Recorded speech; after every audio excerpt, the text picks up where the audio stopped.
This is my car. But why? Well, it's very cheap, which is great because I'm very poor. And the tax and petrol costs are very low, which means I only have to pick between heating my house and eating food. Thanks, UK government. And I can't give you a lift if you've got your kids with you. I'm so sorry. I can park wherever I want. Try and stop me. You get nods from other smart car drivers. Did you know this? And if you look at our faces, we mirror the same expression of pain and anxiety. And this is because it doesn't start in the cold. You don't want it to start when it's hot. It floods when it's wet, and it goes across several lanes when it's windy. And there's no cup holder. Anytime someone asks me what car I'd like, I think of the tiny budget that I've got, and it's quite restricting. And I'm not really a car person. I'm not really a car person at all. So it really doesn't bother me which car I get. Apart from one. A Rolls Royce Phantom. Literally, they release them. Every series are beautiful. They're so nice. They are the epitome of luxury and success. And I'd love to just be able to touch one. I'd love to be able to just... But let's be honest, I've got less chance of getting that car than any other car in the world. Right? One might argue that that is just a realistic way of looking at something. But in the world of manifestation and mindset, I'm basically pulling myself out of the game before I've even tried. To get a better understanding of this, thankfully, we invited Sej over for a really good chat. Now, who's Sej, you ask? I'm Sej, and I'm from River Consultants. Or, no, wait, stop. I'm the founder of River Consultants. Okay, so I'm Serge and I am the founder of River Consultants. River Consultants is a personal development company which brings like the psychology and mindset and all of the other aspects as well as the holistic aspects to personal development and personal growth. Manifesting works for the people that believe that manifesting can work for them. So it's all to do with mindset. You could sit there and say it's about positive thinking. However, it's not just about positive thinking. It's about the energy that you put out there. So if you think positive, but you have a negative energy, so you're thinking, I can do something, but then you're feeling that you can't do something, then the thing that you're going to manifest is the can't do, because it's about energy, not just about how you think. Now, if you're listening to this and you're thinking, manifesting, it doesn't exist, it's not real. I asked Sej that. Any of the naysayers, to any of the people that doubt this, what do you tell them? Okay. Well, there you go. Can't put it more simple than that. So please, if you want to learn how to manifest anything in your life that you need, including a Rolls Royce, this isn't clickbait, please stay tuned. And without further ado, please let me introduce to you the amazing Sej Pancholi. Take it away. Why is it like this? Instead of hate, it should be love, we invite it. You don't agree, then you're the problem that we're fighting. Open up your mind, stand up, become righteous. Why is it like this? Hello and welcome. It is episode 5 and we are joined by the fantastic Sej. And have we got a treat for you? Because we are talking all about mindset, the importance of it, and how to create a mindset that's going to serve your purpose for the rest of your life. We're going to create dreams. We are. So we will start at the beginning. Okay. When we first crossed paths in a role working with young people. Yep. And we were both mentors, and we quickly became friends on the job. Yes. I think it was about 8 years ago. Yeah, goodness me. 8 years ago. Like, showing my age now. That's when we were... don't want to say the ages, but yeah, 8 years ago. And a lot has happened in that time. Oh yes, it's been a journey. It's been turbulent. It's been fun. It's been tears, laughter, all of that stuff. And we've shared a lot of it as well, haven't we? Yes. So let's start with kind of when your interest in manifestation and mindset and all of that began. Because when I first met you, you were always kind of like the positive guru in my pocket. You were always, you know, talking about positive energy and picking me up when I was like kind of moaning. You'd come and see me in my classroom. So that was always there. But 8 years on, it's far, you know, far more developed kind of thing. It's grown rapidly. So my journey started in 2008. I went through my own like roller coaster.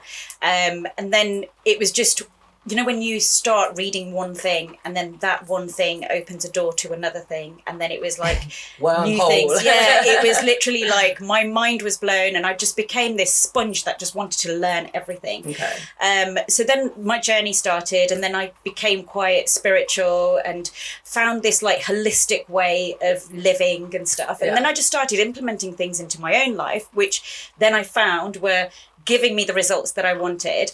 And I just felt like I wanted to share that with other people. And I think I found my calling. It was one of those things where it's like that light bulb aha moment. And it was like, I just want to share this with other people, because if I can make the changes in my life and I can see the results, then other people can make those changes. And then I started, launched the business, and then I started kind of growing the business and then just helping people and serving people. And I feel like that was my calling, just to share what I already know to help other people. So, and that's one of the biggest things, isn't it? You're not just kind of sharing and preaching about a theory. It's something that you've actually benefited from. You read it, you put it into practice, it worked for you, and that is what gave you the inspiration to share it. And I was one of those people that you helped. Yes, you were. Like, you know, what, about 3 years ago was that? Do you think? Yeah. So we were both working with young people. And at that point, you were just starting to kind of transition, weren't you, from applying the skills with the young people, but also with adults and in business, and really kind of broadening your reach. And was it before lockdown, or was it was after lockdown? Yeah, I think it was after we both left the school. We both kind of went off and did our own thing, didn't we? And then we kind of reconnected, and then we were coaching, and it was during the pandemic because we were coaching remotely because we couldn't meet up. Of course, so we were working remotely, and I think working with you was definitely a learning curve for me as well, with all the ADHD and everything else. So it kind of taught me a different way of delivering what I wanted to deliver. But it was just such a good time, because you were taking it all on board. And then you would come back, and then it would be like, well, I haven't done this and I haven't done that. And it's like, okay, so we'll find another way. Yeah. Because there is always another way, isn't there? Definitely. And I mean, I can, for a start, vouch that these tactics, they work, you know. I mean, sat here doing this podcast kind of thing, a lot of where I ended up and how I developed a different human design, the platform, the idea for that came after the coaching. So, yeah, a lot of it was the tools that you taught me along the way. But and it's great because it worked for me because it was very visual. You use a lot of stories and you gave me a lot of context, and that really worked for my ADHD kind of brain and that kind of style. So in terms of how you had to adapt to that ADHD, because for me it was like, oh my God, this is the perfect coach for somebody that is a little bit alternative.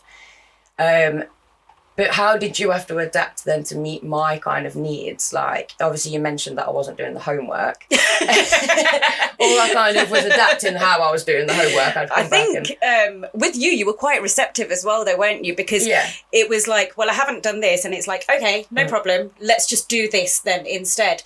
And I think I was a bit more patient with you. With some people, they like the whole, right, you haven't done this, why haven't you done it? And then they'll give me an excuse, and it's like, oh, I haven't done this because, and it's like, because is an excuse. So stop giving me because this or because that. But with you, I was a little bit more patient, and I wasn't so hard on you. I'm really appreciative of that, because I would crumble. But there was sometimes, if you remember, when I would just be like stop it now. Enough. Definitely. Like, pack it in. That tough kind of, I think I knew where I stood with you, and I think that's definitely, you adapt to the needs of your client, and absolutely. You can tell if they're making excuses, but you can also tell when they're not, and that it's genuine. And I think is that something that's really important, and that people have got to be receptive? They've Yes. got to have an open mind that they believe it's going to work. Yeah, absolutely. So when I do start working with somebody, or somebody inquires to coach with me, work with me, the first thing that we do is a discovery call. So that's like about 40 minutes discovery call, because I need to know whether I can work with that person and they can work with me. I'm not going to be everybody's cup of tea, but I'll be somebody's piece of cake. Yeah, so absolutely love it's that. got to be like, you know, a two-way thing. There's no point in me working with somebody and them paying me unnecessarily, and then they don't see the changes 6 months down the line. Yeah. And it's like I said to you, you're going to need a telescope to see how far you've come. Yeah, And definitely. it's just having that discovery call. Sometimes people go away and then have a little think about it and see whether it is something that they want to do. Yeah. And then it might be 2 months or 3 months down the line that they then sign up, which is great. But I think it's important that people have that time to really think about whether it is for them or not. Because this is the thing, it's not, although we're talking about mindset, we're talking about manifestation, we'll go a little bit more into the kind of all of the tools that we're talking about under that umbrella. But it's not just magic either. It's not easy. It's not something that you can just say, oh, I'm going to start thinking positively and I'm going to see the results. It's actually quite, what's the word I'm looking for? But it's like an art. There's a lot of pieces to it. And it takes time and consistent effort kind of thing. And it's about being consistent. It's about doing it over and over and over again. And if it doesn't work, then you're doing something wrong. You've just got to find another way. And that's what I'm there for. That's what I help with. So if it doesn't work this way, okay, let's try another way. What are the blocks? What is holding you back? So if it is like time restraints or something like that, like for example, if I say, okay, I want you to write out your gratitudes at the end of the day, and I say to you, write out 10 things that you're grateful for every single day, but you don't have the time to write those out, I'll give you an alternative way of doing that. So you're still getting the, you know, like you're still doing the action, but I'm giving you another way of doing it that is going to be in your time frame, working around your lifestyle. So I give you tools that help you to implement all of these things that fit into your lifestyle. And again, I mean, I am the converted. You know, when we first started working together, I wouldn't say like I was unsure about the results or anything like that, because I was really open to it. I was like, you know, almost on my knees, like, please, somebody help me. And I was like, that's me. Yeah, definitely. But I really thought I was a positive person, and that was, you know, you had to kind of unpick that for me and help me understand where I was going wrong, where the blockages were, because those that know me know I'm generally quite happy, you know, like I'm quite resilient, I bounce back. So what I'm trying to say is, for those people that perhaps already are positive thinkers and are thinking this isn't for me because I already do it, or especially for those that think, you know, how can this work for me, then it's definitely worth a try. I think it's also that it helps because my degree is in psychology, as you know. Yeah. So I bring a little bit of the psychology in. I bring a little bit of the holistic. I bring in a little bit of the feng shui that I've also teach that. So it's a bringing in all of these different elements to then, like, imagine like it's all the different ingredients for a cake. Yeah, lovely. And then you've now got the cake. Definitely. So it's like you can't say to somebody, oh, I've got sugar and flour and butter and this and that. You want to add all of these things in and you want the cake. That's what you want. Yeah, you've still got to kind of go through that process. So why is it important to have a strong mindset, and what does that mean, and what kind of can you do to, you know, check on your own mindset, kind of work out where you're at, and what can you do to improve it? So the biggest thing that I would say for me, and I preach this all the time, meditation. That's like the biggest thing. And meditation, imagine it's like you've got a rucksack and you're going to school, and this is how I used to teach the children that I used to work with as well, and I used to take them down to the stream and I would get them to meditate as well. And the biggest thing is, imagine you've got this rucksack and on Monday you're going to school and you've got maths and English and you've put those books in there, you've put your snacks in there, and then at break time you have your snacks and then you put your rubbish back in your bag. Tuesday you've got PE and French, so you're going to put your PE kit in there and you're going to put your French book in there, and then you're going to go back to school and your snacks in there, and so your rubbish from yesterday and your books from yesterday are still in there. On Friday, all you're doing is adding in this rubbish, and the rubbish is a metaphor for like the gossip and the crap that's around you that you don't need. And then the other things, the books, are the things that you do need, but you only needed it on that day. So on Friday, you've got this rucksack that you're carrying on your shoulders, and it's so heavy. So that's your mind. That rucksack is your mind. And what you want to do is daily take those books out because you don't need them the next day. So you want to leave that there. So take the rubbish out, take the books out. You don't need them, because then on Friday, you're not going to be so heavy and achy because it's too much for anybody to deal with. And if we get into a place where we're practicing this daily, and even if it's 5 minutes, and it does take time, it is a skill, because it's not something you can just sit there and be like, oh, I'm going to clear my mind and that's it. It doesn't work like that. You've got to keep practicing, clear the mind, get everything clear within yourself, and then you've then created space for the things that you want to bring into your life. And that's what it's about. And I mean, for meditation, especially for those ADHD kind of restless brains amongst us, the word can switch you off straight away, because you just immediately you kind of see this image of somebody being very still, and it outwardly, you just think, oh God, boring, I've not got time for that, But to begin that journey, you could go for a walk, couldn't you, and kind of practice clearing your mind whilst you're walking, just as a way of, and I've heard of chocolate meditation as well, where you put a piece of chocolate in your mouth and you just keep it there, and all you're doing is focusing on the piece of chocolate until it's melted. You can't move, kind of thing. So there's different ways around it that can keep it interesting. Even if it's just why you develop those skills. Colouring is a big thing as well, because what you're doing is focusing on the colours. You're focusing on keeping in the lines. So it's about having that, like that laser thought of that one thing. And the biggest thing is also about the breathing. So you want to be breathing right. So what I used to do with the students was like, right, close your eyes, imagine you've got this big tree, and then breathe in and the monkey is climbing up the tree. So as you're breathing in, the monkey's climbing up the tree, and then as you breathe out, the monkey is now climbing down the tree. And you want to do that. So now what you're doing is now you're just focusing on the monkey climbing up and down the tree, but you're focusing on your breathing, and your belly needs to inflate, deflate, and that's when you know that you're doing it properly.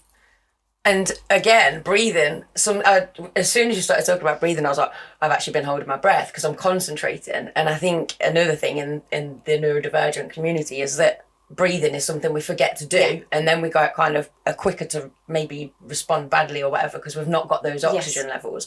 And a trick I read about recently actually was holding a piece of paper. So if a young person in particular is angry and you're trying to redirect that energy, you can say to them, right, I want you to try and blow this piece of paper out of my hand, and hold the paper so far away and make it into a game that they're, really puffing really at this piece of paper. So it's like encouraging them to take these big deep breaths without them realising it does calm you down. Definitely. It's again one of those things that when just take a few deep breaths, it kind of immediately switches you off, but there's a lot behind it.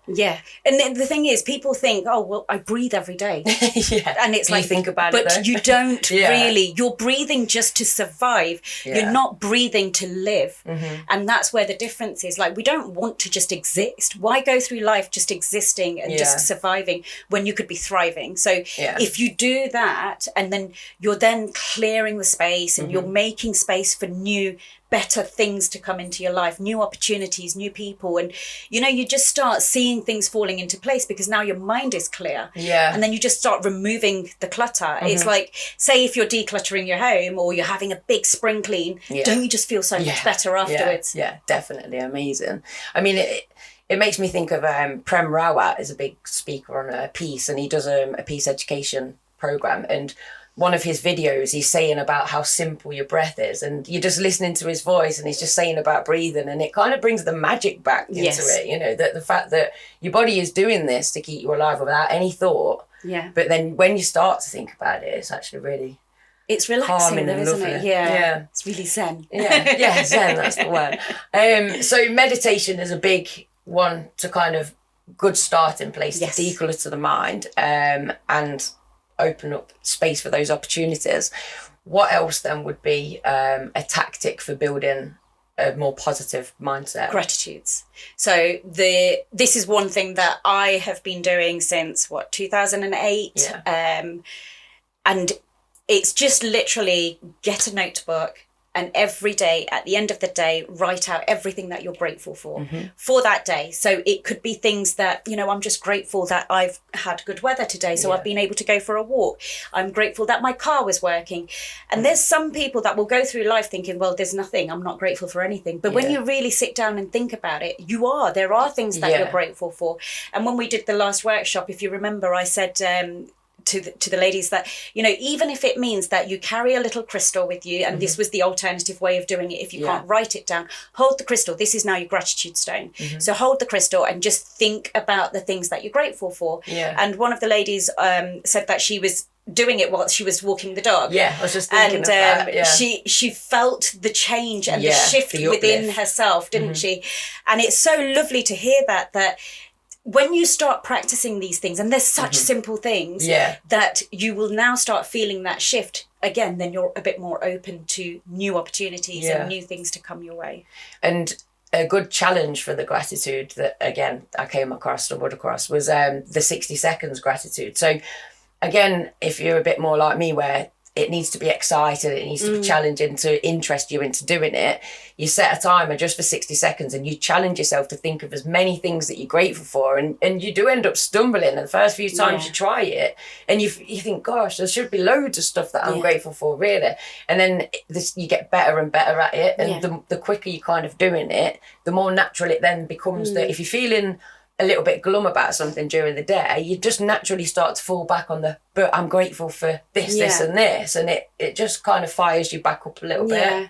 I mean, I turned this into a game with the students, and I would get them into, when I was doing like the group wellbeing sessions with them, I would get them in a little group, so there'd be like 4 of them, and I would get them the ball. They would throw the ball to each other, and whoever has the ball has to say something that they're grateful for, and then they would throw it to the next person, and then they say something that they're grateful for. And it was a lot of fun, because some of them were saying, I'm grateful for you, and some, I mean, you knew what the kids were like, they would say some really random things, but it was a lot of fun. Sometimes I'm like, you know, I've never been grateful for that, thank you. And the laughter is what it's all about as well, isn't it? I mean, that's something you can do around the dinner table, or with the family, or just before bedtime. You know, there's so many times you can bring, when you're driving somewhere to the shop, you can kind of fire it at young people as well, like, tell me 5 things you're grateful for now, you know. So meditation, gratitude, I'm sure there was something that I wanted to say about gratitude that was like swimming around in my head, but it's I'm sure it'll come back I'm going to say I trust in the process. Anything else? I think like setting goals as well, and which is one of the first sessions that I do in my coaching program. So setting goals, being clear so that the universe knows what it is that you want. Because imagine like the universe is like, I don't know if when you were a kid, like you'd get the Argos catalogue, and then you'd be like, oh, I want this and I want this, and you'd sit there and circle everything. So imagine the universe is that catalogue. And you can have absolutely anything that you want. And when we start thinking about our goals, the first thing that a lot of us do is put that block in front of us. So we start thinking about the fear, and we start thinking about the doubts of how is this going to happen? But we don't need to worry about the how right now. Just think about the fact that you want this, right? The how will fall into place. It's like when somebody wants to buy a house and they've never bought a house before. So the first thing that they're going to do is they're going to go and view the house. And they don't know every single process along the way of how they're going to get the keys in their hands. The process of how it's going to happen falls into place when you go and view the house, and then you make your offer, and then you go and get your solicitor, and the solicitor tells you what to do next, and then the next person tells you what to do next, and then you fill out the forms. So the how is happening along the way. You didn't need to know right from the start. The how is the process. So right now, all you want to do is set the goal of, I want to buy a house, right? Everything else will fall into place as it's supposed to. The right people come into your life, the right things come into your life, the opportunities come into your life, just as it's supposed to. However, you need to be specific, because imagine you say to the universe, I want a black dress. So you go to the shops and you go and look for a black dress, and then you find 20 black dresses, right? Because the universe is like, okay, you want a black dress. Here you go. Here's 20 black dresses. And then you're going and trying it on, and one's too short and one's too long, and one doesn't fit right, and one makes you look a bit chunky, and the other one makes you look too skinny, and whatever it is. So you want to be specific. I want a black dress with long sleeves that's knee length. I want a black dress that looks like this. Now the universe is going to narrow it down and provide you with 5 black dresses. And then you go and try those on, and then just pick the one that you want. So you've got to be specific. So if you say to the universe, I want this, then you're going to have so many options coming your way, and it just clutters your mind. So when you do set a goal and you write it down, I would always say, write it out. I am happy and grateful now that. Because now you've already got that feeling of already having it. So then you're coming from a place of abundance as opposed to a place of lack. So then this thing, the black dress, will start coming to you quicker because you've been specific that what it is that you want. And yeah, I mean, it makes a lot of sense. And like I say, I've done this coaching program, I've done the workshop myself, and you know, people that kind of want that have talked to me and doubt those, you know, they see me as like a hippie or whatever. Like I don't mind, but you know, it's like you can doubt it if you want, but here's the proof. You know, you've seen the results, I've seen the results, and it sounds simple, but it's when everything's working together. So is it possible then to manifest a Rolls Royce? Yes. Absolutely. It is. The thing is, what you've got to remember is everything that you want is already out there. Somebody else already has it. So why can't you have it? And if you remember, you sent me a message once and you said I wanted a pink Porsche. And I've still got it in my manifest. The first thing I did was I kind of photoshopped you sitting on this pink Porsche, sent you this picture. I'll send you the picture what we'll get. I'm not great at editing or any sort of media whatsoever. I'm not very techy. But I was like, the minute like Lindzi had said it to me at the end of one of our coaching sessions, and I said, oh, okay, so you want a pink Porsche? So I sent you this picture of this pink Porsche, and it's Lindzi sitting on the top of it in I don't know what it was, like shorts or something like that. And sent it, and I said, start visualizing yourself being that person. And it's like vision boards are so like powerful. They are, and it's been proven. People use vision. I've used vision boards. My kids use vision boards as well, and they are so powerful. There's so much like research done behind them, and they work, and that's it. And I don't care about anything else. I just know they work. So when I sent you that, and then the following day, if you remember, you sent me a message. You're like, all I'm seeing is these Porsches. I was just everywhere. thinking that, literally everywhere was like this pink Porsche. I just kept seeing it, and for me, that was about the universe almost kind of like communicating with me, like having a bit of a giggle. And I think that's the thing that I enjoy most about working with you is that it's fun. It's you know, it's energetic. It's like creative kind of thing. There's not one strict path as such of how to actually do these things. You can kind of really put your mark on it type thing with how you actually go about all of these things. And it should be fun. Like, why do we want to go through life thinking that this is a chore?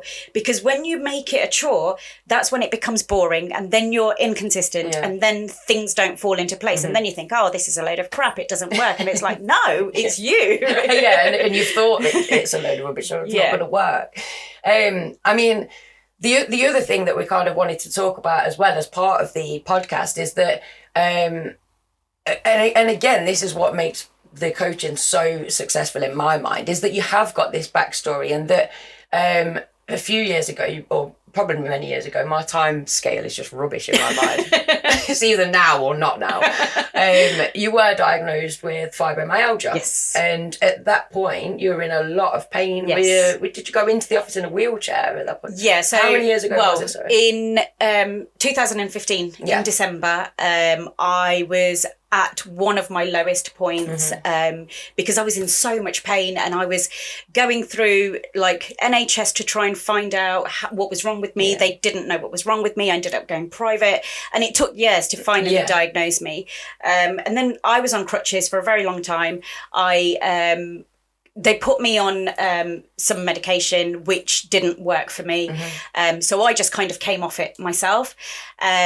And then the consultant said to me at the hospital, so do you live in a house that's got an upstairs and downstairs? And I said, yeah. So he goes, well, you know, it's a progressive illness. Like, you're going to get worse. It's not going to get any better. So, and I was stood there in like with my crutches, and I was like, no, I'm not about that life. We're not doing this.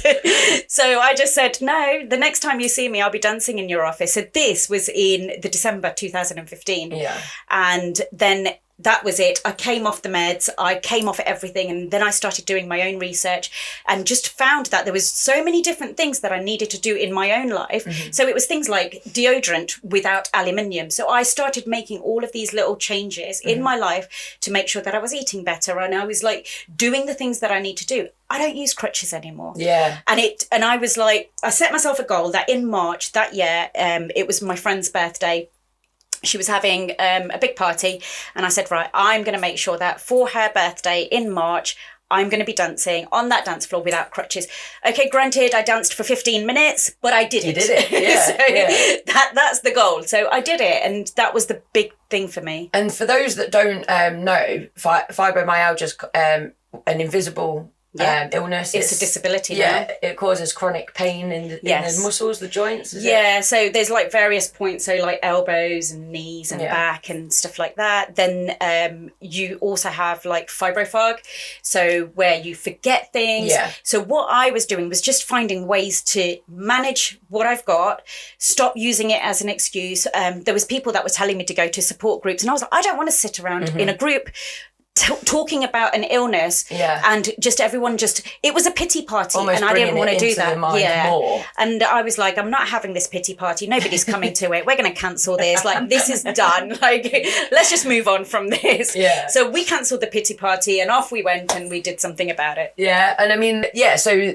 I remember you saying at the school, one of the ways that you were managing it was thinking about if you'd got a big day and you knew you were going to be doing a lot of walking, to try and do the energetic stuff in the mornings, to rest up, to start putting tactics in place that supported you. Yes. Yeah. And I think it's about listening to your body as well. Yeah. So the days that you feel, right, okay, today is a big day for me because I've had a client this morning, we've got this session today, I've got a meeting later on in London. Yeah. So today is a busy day. So I know that I'm going to be written off by the end of today. However, it's okay because I'll stop and have a little bit of lunch and stuff like that. Yeah. So it's about managing it, and some days are going to be like that where you have a lot on, but then the following day or the day before, you've just got to make sure that you get some rest in. Prepare, plan kind of thing, think ahead a little bit.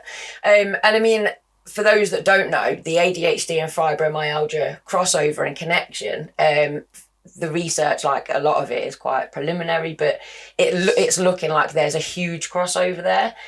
So I think they were saying it's something like 50 to 80% of those with fibro when they were also tested for ADHD, and it was like vice versa. Now, we have always had those similarities, as you can see, Serge has a lot of energy, I'm sure, like, and you're always on the go and things like that.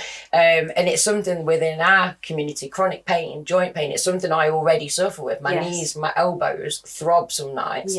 And I've noticed if I've done a big day walking that that it started to ache. Now I'm like, I'm getting old, but I also understand my ADHD diagnosis as a fuller picture.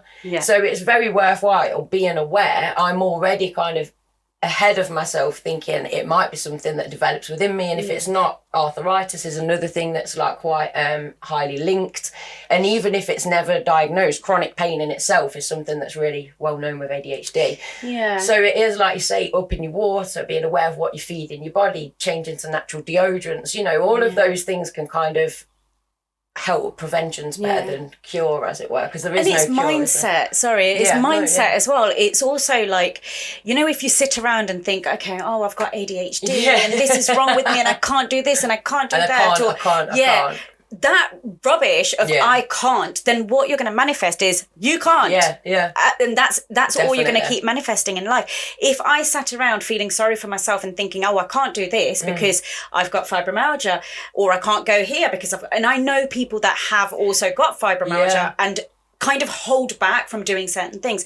I don't let my illness hold me back from anything whatsoever. I should probably raise more awareness about it. Yeah. But I don't want to be raising awareness in a way that I want people to feel sorry for me. I don't need anybody to feel sorry for me. I've got this. Yeah. And I want people to see that, listen, if I can do it, and I've had my struggles, you know my story. Yeah. I think that if I can do it, then other people can do it. Like, we don't need to make excuses. Let's work with what we've got and just find a way of managing whatever illness or symptoms or whatever disabilities people have.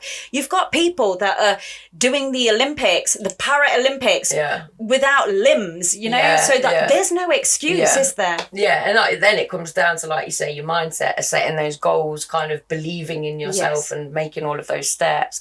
And controversially, a lot of what I've been reading is some people saying, like, you know, depression doesn't exist because depression's in your mind. If you believe you're depressed, then you are depressed. Whereas if you don't believe you're depressed, then you're not. Now, obviously, we know it's not as simple as that, because there's, you know, chemical imbalances and all sorts of things, trauma that can inform that. But what you're saying in terms of not allowing a diagnosis or a difficulty or a disability or whatever it is to consume your mind is what it's all about, is changing that perspective that I might struggle because of this, but I can do this to overcome it, and I can do this to get around it. And I think with depression as well, it's one of those things that it is a struggle. Yeah. And for those people that are going through depression, I have been through depression. I went through it with just after I had my second child.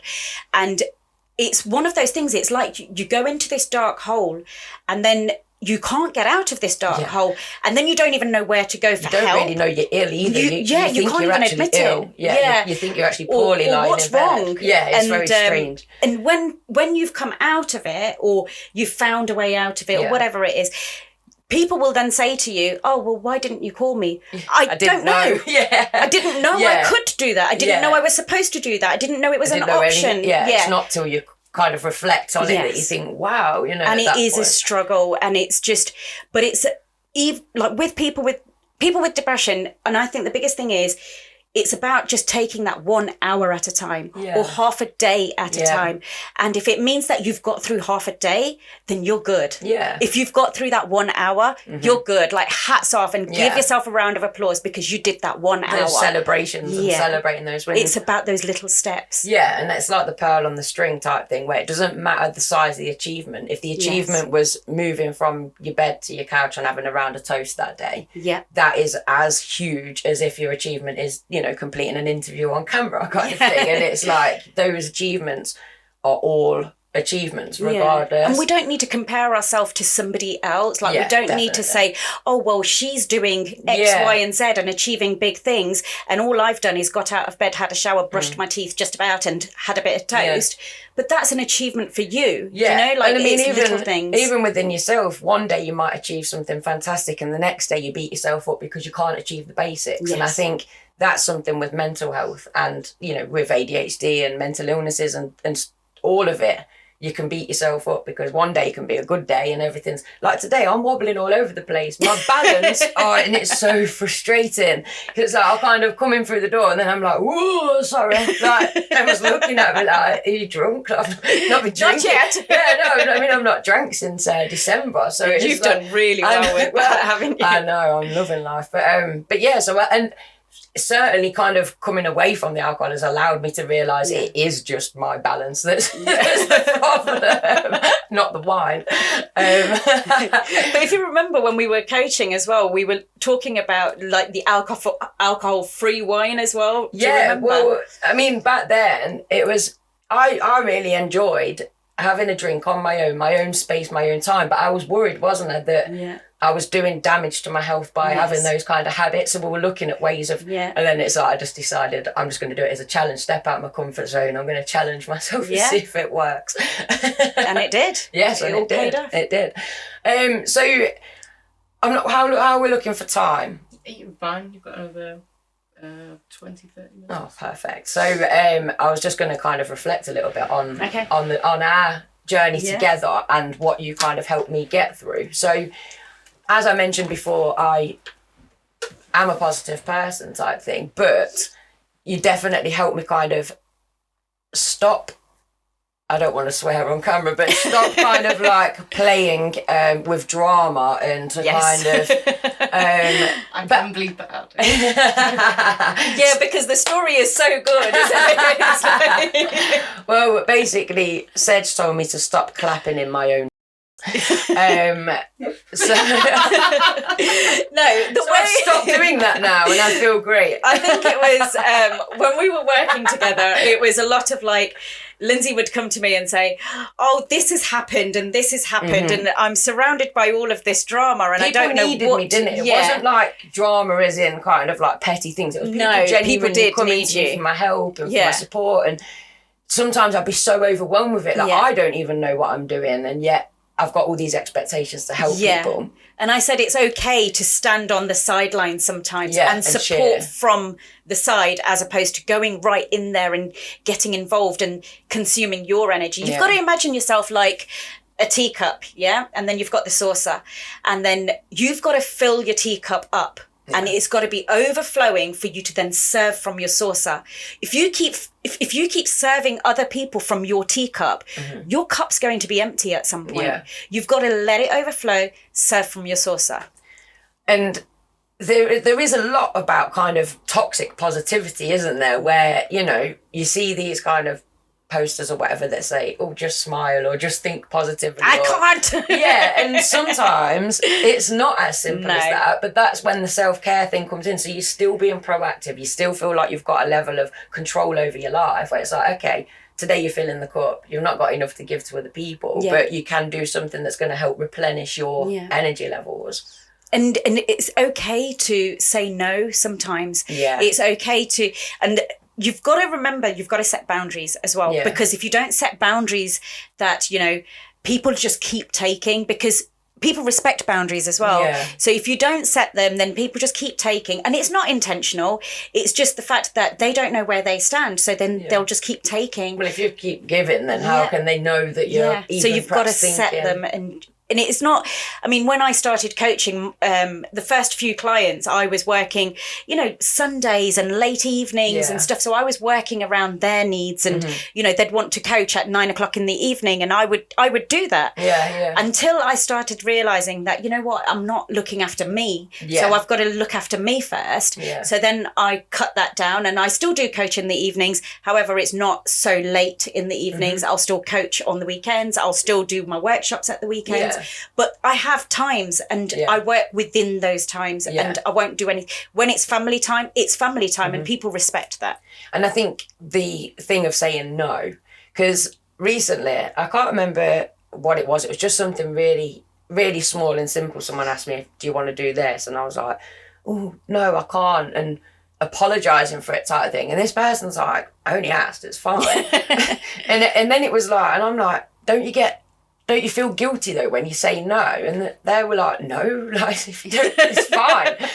And it really made me realise that when I say no to anything, I'm like, oh, I feel so guilty. You know, they really wanted me to do that and I've not done it. And quite a lot of people obviously aren't having that battle kind of Do thing. you feel that you have to justify when you say no? Yeah, so it's like, I feel like if there's not a good enough excuse, there's got to be a reason for no instead. You don't need to though. And You can say no without a reason. But I suppose like a lot of people, I'm lucky a lot of my friends and family would totally get it if I just said no. You know, that it is Not my today. It is my own thing. And I wonder if it is that you feel like it's not a good enough excuse, as it were, to just want a bit of time by yourself. Yeah. Because for me, it's so important to have this kind of at least half an hour a day where it's like I decompress from the day and I just kind of let my brain do its whirring around and there's no one there. Yeah, but do you feel like that because, and sorry, I'm kind of like turning this and asking you the questions. Brilliant, I love it. But do you feel that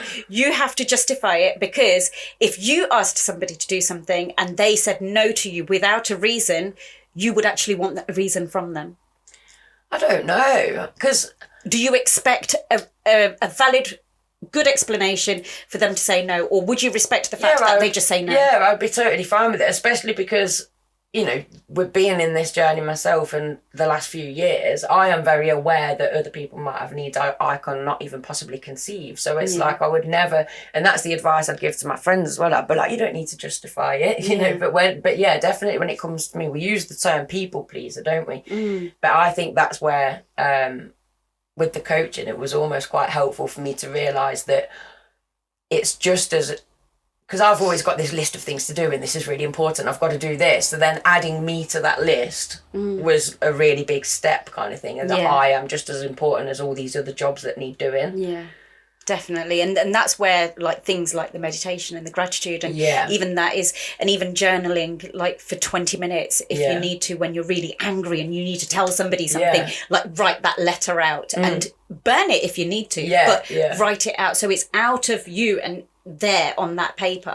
But that's also like a form of self-care and a form of looking after yourself and so self-expression, because recently I was like looking at the kind of connection between neurodivergency and music and sport and all these, and then I was like realizing it's because they're all ways to express ourselves. So these people are growing up with big emotions and big experiences and big feelings, so they turn into these outlets, and that's why you then find a lot of neurodivergency in the sports and in music. And can you meditate to music? Is that something? Yeah. So there's you can do things like guided meditation, and if you have a look on like various platforms like YouTube, for example, there's loads of like different guided meditation. I've recommended a few to you as well before. I have done it. I've started to kind of be more structured with my meditation, and before I'd go for a walk, I'd do it in the shower while I'm washing my hair, places I'd zone out naturally. Now I'm trying to be a little bit more kind of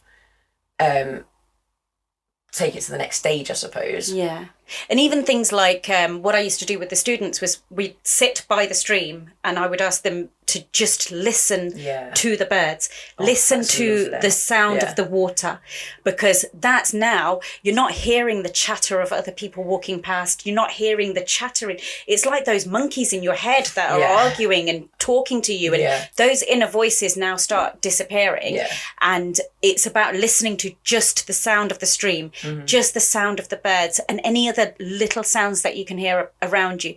Like, I know it's not music, but it's the sounds that are important. I mean, there's times that I'll come in where we're sitting now, I'll sit just there by the door, especially because I'll get like that overwhelmed where it's like a manicness in my head, and I can't, the voices, and it's just like, oh my God, everyone just shut up. Stop it. So I'll just sit in the doorway in the garden with my coffee and listen to the birds, and I'm not necessarily seeing that as meditation, but it makes me feel so much better just connecting. It's your Zen time though, isn't it? Yeah, and it's just a couple of minutes, but it does the world of good. So tell our viewers then how they can kind of secure your services, because the workshop that Serge offers is absolutely fantastic. We ran it from the comfort of my home. Was it 8 of us in total? Yes. Yeah. So is there a limit? Is there a minimum? No. So we can do workshops at your home. So you basically round up the people, and I mean, you can contact me and we can work the details out. If you have a look on the website as well, it's www.riverconsultants.co.uk. We'll make sure that's and I'm on all the social media platforms as well, so you can connect with me through LinkedIn, Instagram, Facebook, whatever. And if you just inquire, I can do workshops in your homes. I am just in the process of sorting out venues in Wolverhampton, Birmingham and London at the moment. So they're not the workshops in people's homes, they're workshops at a venue. So they're for a lot more people. But I'm just trying to get those venues and stuff secured at the moment. So they will be launched on the platforms. The home soon. workshops though, they're brilliant, because it's like, what better gift can you give your group of friends than to get together and do this kind of workshop from home? And you get a goodie bag that everybody agreed was like one of the most quality goodie bags that they'd had. They were like, never mind was the workshop so powerful, but the goodie bag itself, I think everyone was like, yes, I'd have been happy with the goodie bag. Like. The goodie bags were and the workbook as well. Yeah, goodie bags with all like a few holistic things in there, get you started. And to get you started. You get a workbook, you get you know, an afternoon or a morning with me, Yeah, and everything you learn. The stories that, you know, there's so much that we've not covered. And there's some really kind of personal like stories and details that, you know, really kind of shock and make you laugh, but also just make you realise that this is possible. Yes. Since we had our workshop at the start of the year, we've had so many positive kind of feedbacks from the girls that were there that have started to implement just the smallest of changes that have just made them feel so much more positive and in control of their lives, and probably the happiest anybody has felt since lockdown and pre-lockdown. So it's really, really nice. And it's a nice way of just rounding up like-minded people. And we make it a lot of fun. Yeah, it was great. It's not, you're not sitting in a room and it's not like being at school. It's a lot of fun. There's a lot of jokes. There's a lot of stories. It's just fun, isn't it? And it was 4 hours. Yes, it flew by. And both me and another one of the ladies that came along, both quite hyperactive ADHD, and we were both a little bit like, 4 hours? How are we going to manage 4 hours? But it kind of whizzed by. And also, you're so open to kind of like, if we'd needed a few brain breaks and stuff like that. But once we got going, we didn't even notice that. We had a couple of comfort breaks. Yeah, I think we did. And then and in between that, I think one of the girls was apologising. I'm so sorry, I'm so fidgety. And I was like, it's cool. Yeah, it's Don't fine. worry. Yeah. I think she did even have like a wine by the end of it. And it's like, you know, not that you can get drunk and do this course, but it's like if you wanted to have a Prosecco and make it like an afternoon tea vibes, then it's totally, because it's so self-care, it's like, you know, it's a really luxurious feel to the course. Yeah. And then obviously I offer the coaching as well. So it's one-to-one coaching. I do 12 sessions, either remotely or face-to-face. And it's literally 12 structured sessions, learning about mindset, about paradigm shift, how you can implement these things. And this is the program that you've been on. Just like, I'm just nodding like, do it. Look at me, do it. It's and I'm in the process of working on another one, which is paradigm programming. So this is going to be a new workshop that I will be launching. It's still in its early days at the moment, but this is going to be the big one. We'll feature it. And I'm really excited. We'll take the workshop, we'll film a little bit of it and we'll feature it. Yeah, I'm really excited to launch that one, because this really is like, so say if people are saying, oh, well, I can't do this because money doesn't grow on trees and, you know, I can't afford this. It's like about changing those paradigms that you keep telling yourself and now making it something. The subconscious rules that you're not questioning. Yes, absolutely. And like I said, I bring the psychology into it. I bring the holistic approach into it, all of that stuff. And you will be able to turn your life around. I won't say 360 because that's going back to where you were. It's a 180. So you're going to go a whole 180 and turn your life around, and you'll just look back and just be like, oh, wow, I should have done this a long time ago. Yeah. And I mean, lots of people say, you know, invest in yourself, but that is well and truly what this platform is all about. It's about that self-empowerment and giving you those tools to be able to invest in yourself and create the life of your dreams, which is what it's all about. Absolutely. Becoming the best version of yourself. And we're saying that you can manifest absolutely anything that you want. This pink Porsche is, you know, it's almost like in the back of my mind manifesting. Yeah, I'm going to say, like, by the time I hit my 40th narrative that we wrote, it'll... that picture that you saw of me superimposed on the top will be real. How exciting. You need to take me for a spin then. Yeah, for sure. Definitely. Well, thank you so much for... thank you for having me. No, without a doubt. I'm sure the viewers will have really enjoyed it and taken so much from it. And it's always a pleasure to be around you because you just remind me of all the kind of things that are important. So, yeah, fantastic. But thank you so much. I hope you've enjoyed it. I hope you've enjoyed it too. Oh, the question for the guest. Okay, so we have a question that we ask all of our guests. Yeah. Putting you on the spot. Thanks. And that is, if you could give a piece of advice to the younger you, if you could go back in time, what would you tell yourself? I would tell myself, believe in yourself. Everything is rigged in your favour. It's all going to work out. There'll be crap days and there'll be good days, and you can wipe those tears and you can do the ugly cry. It's okay. And but crack on, pull your big pants up and just get on with it. Excellent. Thank you very much. Oh, we have a goodie bag as well. I haven't brought it with me. But if you want to, I don't know if you want to say it or if you want to. So the goodie bag that I mentioned, I've I've still got one inside, I think. Yeah, so But yeah, we'll film it so that we can have it like swinging like at some point in this video as we're saying this.